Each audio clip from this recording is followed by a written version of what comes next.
The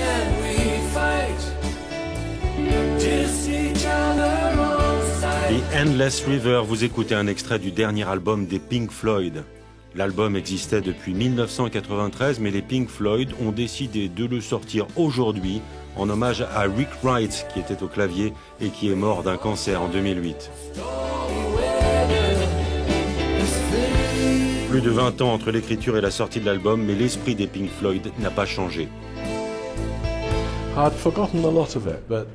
J'avais un peu oublié, mais l'essence de ce que nous faisions toutes ces années avec Nick et Rick n'a pas disparu, et ça, c'était évident. Alors, ça n'a pas été difficile de décider qu'il fallait qu'on y travaille à nouveau pour sortir l'album.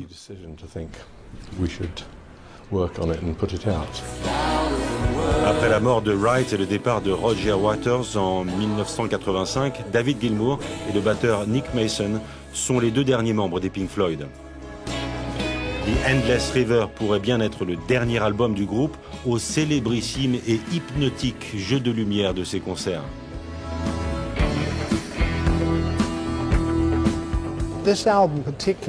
Cet album est particulièrement différent des précédents. Il ne faut jamais dire jamais, mais c'est peut-être le dernier album des Pink Floyd. C'est plus un album d'ambiance qui est lié à la musique enregistrée à l'époque de The Division Bell. Il fallait quelque chose d'un peu différent. Et puis, comme c'est peut-être leur dernier album, il fallait quelque chose d'un peu plus doux, un peu plus abstrait et d'un peu moins sociologiquement engagé.